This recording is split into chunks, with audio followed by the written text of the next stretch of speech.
Post-war Old Dutch cleanser, famous for chasing dirt, presents Nick Carter, famous for chasing crime.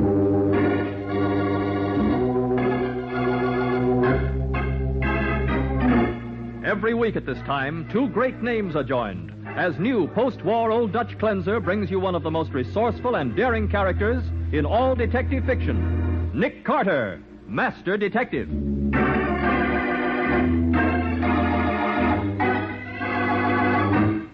Look, Matty, you have a description of the killer, don't you? Yes, Scubby, and what a description. An average-sized man wearing a dark overcoat. Why, I can pick up a dozen suspects on every corner with that description. That's going to be tough, all right, Matty. Yeah.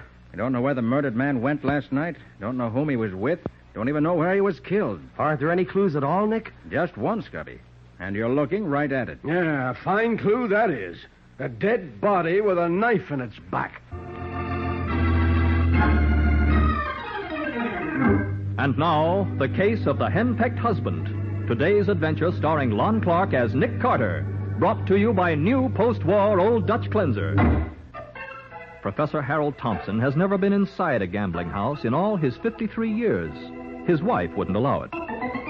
But since reading about the game of roulette in his encyclopedia, the professor is willing to risk Mrs. Thompson's anger because he has a wonderful plan. That's why he's come to Nick Carter. I shall win $20,000 each evening, Mr. Carter, and then cease my activities. Well, what do you want me to do? First, show me the establishments where this game is played. Second, ascertain whether the roulette wheel is honest. And third, see that I'm not robbed of my winnings by some footpad. Well, Professor, what makes you so sure there will be any winnings? Well, from reading the article on roulette in my encyclopedia, I have evolved a system of wagering by which I can't possibly lose. Take my word for it, Professor. You can't possibly win. Not over any period of time. Oh, but you don't know my system. Here, let me have a piece of paper. Believe me, Professor Thompson, no system will beat a roulette wheel. Ah, but it's quite simple to the mathematical mind. Now, here we have... Oh, my fountain pen is dry. Excuse me. Nick Carter speaking. Sergeant Mathison, Nick. Oh, what's on your mind, Matty? How's about having dinner with me tonight? My wife's visiting her mother, and I hate eating alone. Why, sure, Matty. Good idea. Patsy's gone down to Cuba for a few days, so I'd probably be eating alone anyway. All right, then suppose you pick me up at my office about 7, huh? Will do. See you then. Okay. So long. I filled my pen from your inkwell, Mr. Carter. I hope you don't mind. Oh, no, of course not. Now, I have withdrawn $2,500 from my savings account, and I'm ready to begin operations. Do you want to help me or not? I do not. All I want to do is to keep you from throwing your money away. I'm sorry, Mr. Carter. In that case, I shall proceed without you. Good day.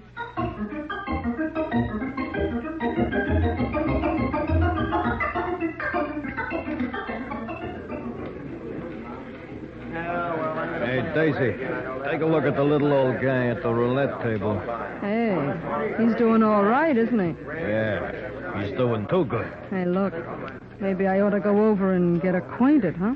Yeah, feed him a couple of drinks and keep him playing till the house gets those chips back. Mm-hmm. I don't want him leaving here with that kind of dough. Number 4, black. Oh, there you are. Why, you lucky boy. You won again. But of course, I intended to. I was standing right behind you. Maybe I brought you luck, huh? Today's my birthday, you know. Really? Mm-hmm. Well, you must give me your address so that I can send you some flowers. Flowers? Are you... Here, I brought you a drink. Place your bets, ladies and gentlemen. A cocktail? Oh, but I mustn't. My wife never allows me to take intoxicants. Oh, go on. It won't hurt you. Gee, you got a lot of chips there. Yes, my winnings amount to $22,000. Where can I exchange them for money? You don't mean you're quitting. Oh, I must. It's long after midnight. I don't know what my wife will say. Not leaving, are you? Oh, you can't. Not when you're winning. Come on, be a sport. Well, since I have an extra $2,000, I shall wager it on number 33. Hey, wait a minute. You can't bet $2,000 on a number. 100's a limit. It's all right, Maxie. But, boss, the numbers pay 35 to 1. Who's running this place? Okay. It's your funeral. That's all. No more bets. Thank you, Mr. Beale. Harry Beale. Mr. Beale. Actually, I'm throwing away this $2,000. You see, I don't wish to win more than $20,000 tonight, and... Number 33. Hey, you won again. My, how extremely fortunate. Yeah. Another 70 grand. Maxie, close it up. Everything. No more play tonight. Okay, boss. Hey, Harry, he's got $90,000 coming. What are you going to do? I'm going to pay it. Come on back to my office, Sport. We'll have a few drinks to celebrate your good luck. Then I'll cash in your chips.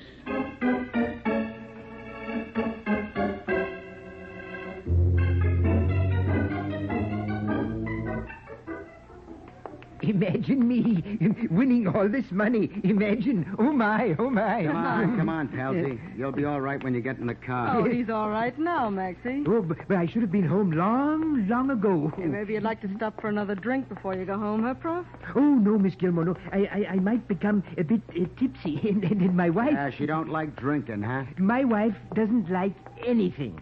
My wife doesn't like anybody. Except her brother Wilfred, of course. He's been visiting us for 9 years. Yeah.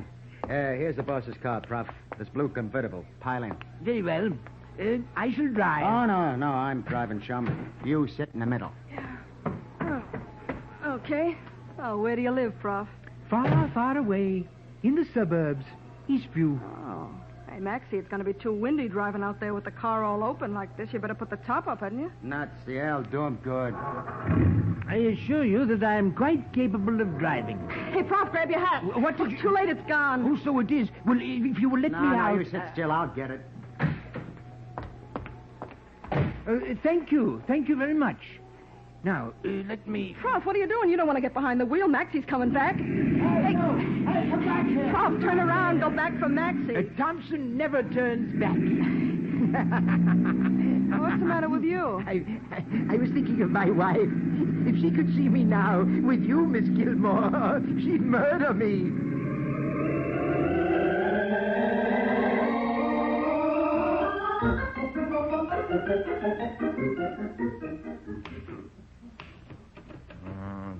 Doggone it. Sure miss Patsy. She's away. I only... Hiya, Nick. How's things? Why, hello, Scubby. Long time, no see. Been pretty busy, Nick, but the newspaper's hitting a new low just now. What?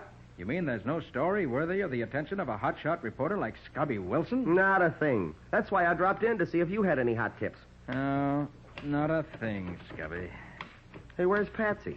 Oh, taking a little vacation in Cuba. And do I miss her? Yeah, I can imagine. Do you want me to type that for you? No, thanks. It's just about finished now. But, excuse me. Nick Carter speaking. Morning, Nick. Matty. Oh, hi, Matty. You remember the little guy who wanted to play roulette? The one you told me about at dinner last night? Professor Thompson? Yeah. Yeah, what about him? Well, I'm on my way out to his house in Eastview. I thought you'd like to come along. What's happened? The prof was found in a ditch north of the city about 8 o'clock this morning, Nick. Stabbed in the back.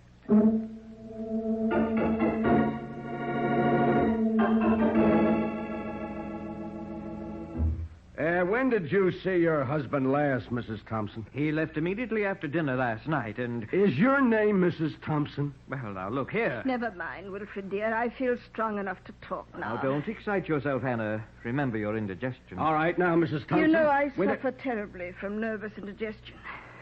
Last night, when Harold wasn't home by midnight, I was so furious. So worried, Hannah. Yes, so worried that poor brother Wilfred had to get out of bed and phone the doctor. Mrs. Thompson, do you know where your husband went last night? I do not. Some den of iniquity, no doubt. What makes you say that? No respectable place would keep a man out after midnight. You're right, Hannah. When the doctor left at 1:30, I told Brother to lock the front door and bolt it. Well, the medical examiner says Professor Thompson was killed at least an hour later than that. And we found him clear on the other side of town. Did you say he'd been robbed? That's right. His pockets were turned inside out. If his pockets were empty, Matty, how did you identify the body so quickly? His initials were in his hatband, Scubby, and the inside pocket of his overcoat had been overlooked. His notebook and a letter were there. I can't imagine why anyone would want to rob Harold. I never allowed him to carry more than $5 in cash. According to what he told Nick, Mrs. Thompson, he had just drawn $2,500 from the bank. 20? He wouldn't dare. Now, Hannah, don't excite yourself. And only last week he objected when I spent $50 to get Brother a new suit. Well, my dear, you know Harold never liked me. Can't Wilfred buy his own clothes? Wilfred is temporarily out of employment. Mr. Carter, did my husband mention why he drew that money out of the bank? I think he intended to play roulette with it, Mrs. Thompson. That's what he was doing, gambling, throwing his money away and then getting himself killed. There's always the insurance, Hannah. Huh? Why, Wilfred, of course. $10,000. And in a case like this, we'll be able to collect double indemnity, too. Isn't that right, Mr. Carter? You'll have to settle that with the insurance company. $20,000. Well, brother dear, I guess everything is all right after all.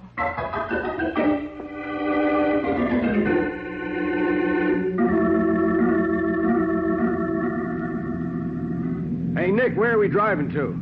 An address I found in the professor's notebook, apartment 9B, 176 Van Arnhem Street. But he had a couple of dozen addresses in that book. Why pick this one? Who lives there? I don't know, Matty. There wasn't any name. But the address was written in blue ink. What? And everything else in the notebook was in black ink. You think the blue ink means something, Nick? I do, Scubby. See, the professor filled his fountain pen in my office late yesterday afternoon with blue ink. Which makes you think he wrote down this address after he met you, huh? It's the way I figure it. And there may be someone who was with him last night. Well, 176 should be in this block. Yeah, this building on the right's the only one that looks like an apartment house. Yeah. Now, I can't see the number, but there's a guy walking over here that ought to be able to tell us. Hey, you fellas sure made good time. Is this 176? Yeah, you're the police, ain't you? I am, but Well, come on, and I'll take you up. Up where? We're looking for apartment 9B. Sure, I know. I'm the one that sent for you. What? You sent for the police? Yeah, I'm the superintendent of the apartment house. It was me that found the body. What body?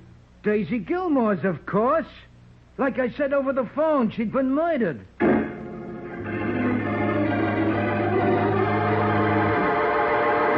And so the address in the dead professor's notebook had led not to a solution of the case as Nick hoped, but to another murder. We'll see what happens in just a moment.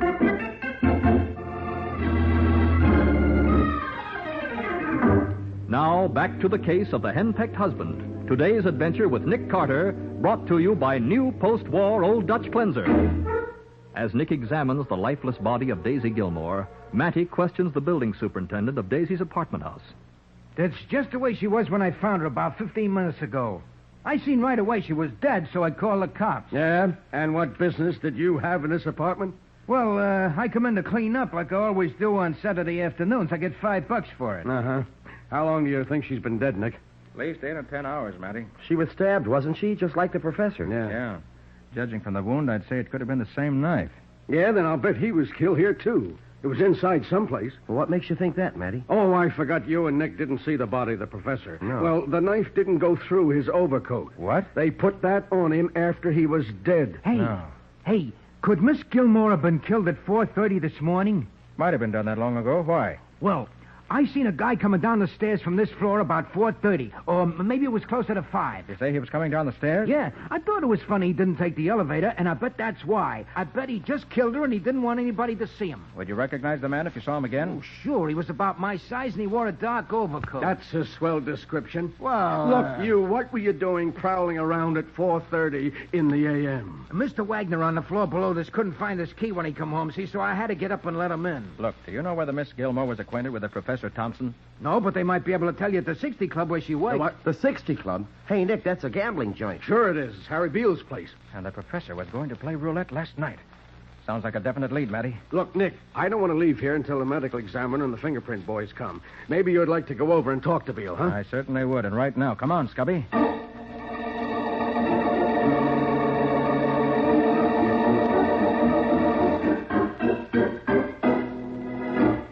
I'm Harry Beale. What about it? I'm trying to find out whether a Professor Harold Thompson was in your club last night. Hey, Maxie, the guy wants to know if we saw the prof last night. Is he kidding? And you do remember him. I wish I could forget him. He cleaned out the joint. You mean the professor won? He took $90,000 away from me, that's all. Oh. And in cash. I'll be darned. That roulette system of his worked. Look, mister, there ain't any roulette system that works. The prof won in spite of his system. Yeah, that's what I get for running an honest wheel. Never again, believe me. And you say the professor had $90,000 in cash when he left here? Yeah, my cash. Not only that, he took my car and my girl. Daisy Gilmore? That's her. Oh, so maybe you were jealous, huh? Of the prof? Don't make me laugh. Look, if Daisy would have held the prof's hand even, he'd have fainted. How'd he happen to take your car, Harry? I told Maxie here to drive him home to be sure he got there safe. Yeah, especially since he was slightly plastered. And Daisy was going along, so I thought this jerk lets him get away from him. What time did all this happen? About 2 a.m. What's the idea of all the questions? Wasn't long after that the professor was robbed and murdered. You mean somebody knocked him off? Yes, somebody who knew he had that money. You knew about it, Beale. And so did you, Maxie. Hey, what are you picking on us for? What about Daisy? She was with him. We weren't. Both of you knew that, too. Maybe you expected her to get the money away from him. Maybe that's why one of you was waiting at her apartment when she got home. Waiting with a knife. Huh? What did you say? You mean Daisy got her, too? She's dead? She sure is. And you two got a lot of explaining to do. Now, look, you can't pin anything on me. I was still here at the club at 4:30. I got a dozen witnesses. What makes you so sure Daisy wasn't killed after 4:30? Look here, Harry. The superintendent of her apartment building saw a man leaving between 4:30 and 5, and he says he'd recognize that man if he saw him again. Maybe you'd better come down to headquarters and let him take a look at you. All right.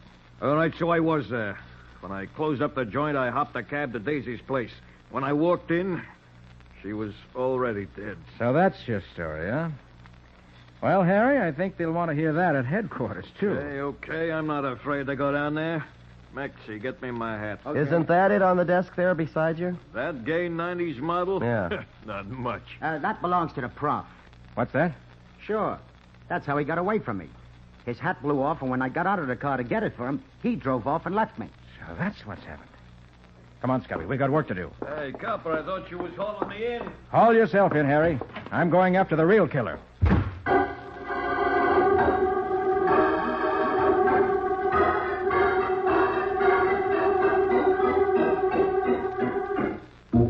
Mrs. Thompson, did your husband own a car? Yes, but I didn't let him drive it. I always felt much safer with Brother Wilfred at the wheel. Where's the car now? Wilfred took it down to the Holloway garage to have the oil changed. Oh, he did, huh? Yes. I thought a drive might clear my head after that drug the doctor gave me. You've had the doctor again today? No. She gave me something awfully strong last night. He said, I'm going to give you enough of this so that we can both get some sleep. He doesn't like being called out at night. Just one more question, Mrs. Thompson. How many hats did the professor have? He had 2. Why? Where are they now? Well, he was wearing one of them when he was killed. The other's on the hall tree right... No, it isn't. Wait, it's gone. He must have lost it. That beautiful $3 hat of all the Never mind about that now. How do I get to the Holloway garage? It's down the street about 6 blocks. You going to see my brother? Not only going to see your brother, Mrs. Thompson, I'm going to ask him some very pointed questions.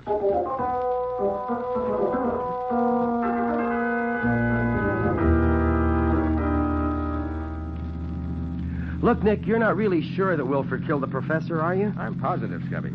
Okay. But why? Well, the professor lost his hat at the 60 Club, and yet he was wearing his other hat when he was found dead. That proves he got home safely. But suppose he went out again? Oh, no, not him, Scubby. Not at 3 o'clock in the morning. Besides, the front door was locked and bolted. Mrs. Thompson was in a heavy sleep induced by a drug. So Wilfred must have let the professor into the house. Sure. After he killed him, he got the overcoat and the second hat off the hall tree. Put them on the body and then drove to the other side of town and dumped it in the ditch. Sure. Thought he'd make it look like a holdup. You think Wilfred also knocked off Daisy? I'm sure of it. The wounds in both bodies were made by the same kind of knife. Probably one he got from the kitchen. Oh, but Nick, how could he know about We'll find out that later. Here's the Holloway garage just ahead. Hey, did you notice that car that just came out of the garage, Nick? Yes, and Brother Wilfred was driving it. His sister must have phoned ahead to warn him. Oh, I should have expected that. Doggone it. Hey, do you think that we can catch him? Unless that bus of his can make better than 90 miles an hour, I can. Hold on, Scubby.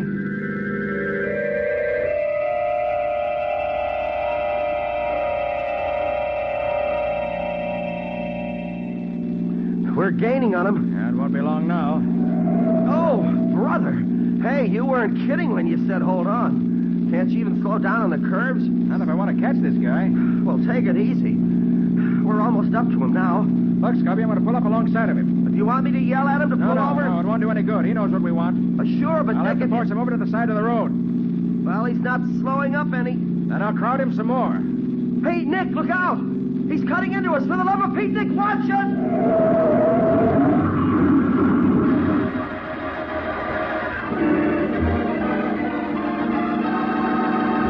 At high speed, the killer swerves his car directly into Nick's, and with a crash, both autos leave the highway.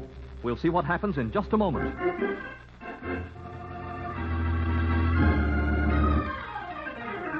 Now for the conclusion of the case of the henpecked husband. Today's adventure with Nick Carter, brought to you by new post-war Old Dutch cleanser.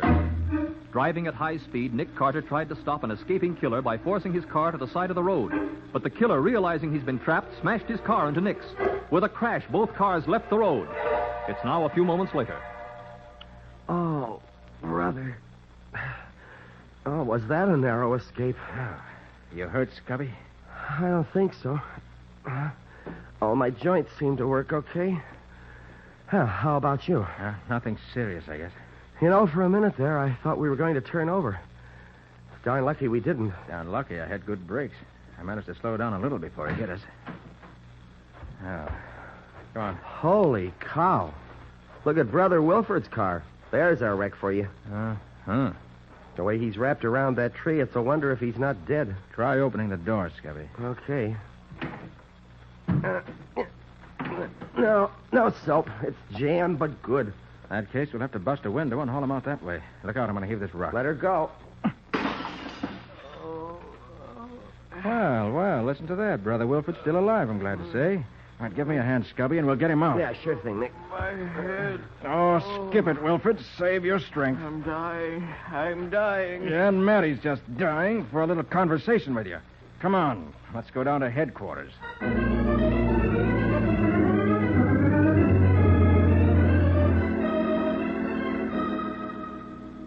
What's the doctor say, Matty? No bones broken, plenty of bruises, and a possible concussion. We'll know in a minute, Nick. It's a wonder we're not all dead after what happened.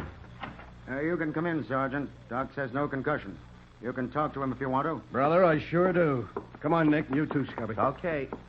I'd like to know what in heaven's name was the idea of chasing me and wrecking my car. Now, if you think you... Look, Wilford, instead of asking questions, suppose you answer some. Well, I tell you... When the professor came home last night and told you that he'd won $90,000, you killed him, didn't you? Sergeant, that's ridiculous. No, it isn't, Wilford.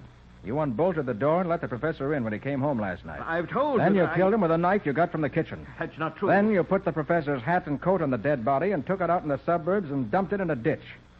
Now, where'd you hide the money? Carter, you can't prove a word of that. Well, but we can, Wilford. You can't even prove Harold came home after being at that gambling den. No? When the professor was found, he was wearing a hat that he had left in the hall rack of his home when he went out for the evening. Well, nevertheless, You didn't know that he left the hat he was wearing at the club, did you? He left his hat at the... He did. And with Mrs. Thompson asleep under the influence of the opiate, you were the only one who could have let him in, because the door was bolted. All right. I did kill him. The old tightwad. Come on, Wilford. Where's the money? In a shoebox in my closet. Look, how did you find out about Daisy? I saw her sitting in the car when I let Harold in. And knowing she could swear that he got home safely, you had to get rid of her. Well, So you asked the prof about her, and he told you everything. He even gave you her address, which he'd written down in his notebook. All right, if you know everything, why ask me? We'd just like you to hear you tell it, that's all. So long for now, brother. We'll have a confession ready for you to sign in a little while. Oh, Nick, do you still have that notebook? The one with the professor's roulette system in it? Sure I do, Scubby. Why? Well, I was just thinking I'd sort of like to copy down the system he figured out to beat the game. Scubby, are you nuts? No. If he could win 90 grand with it, why, I don't see why Scubby, I can't possibly... Scubby, you ought to know better. Whatever the professor won, he won in spite of his system, not because of it. Oh, yeah, sure, Nick. You're right. But I'll bet I can write a swell story on it for the Sunday paper.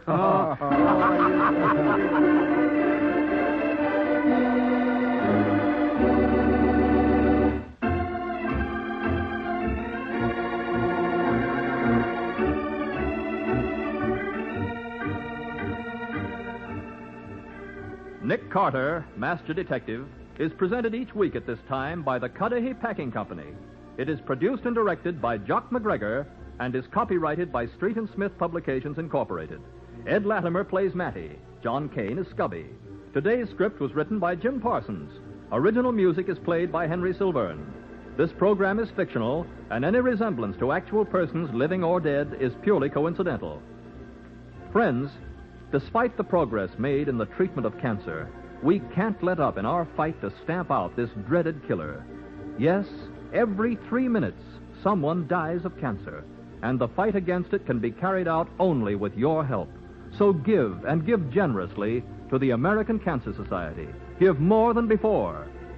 This is Michael Fitzmaurice saying, when minutes count, use new post-war Old Dutch Cleanser.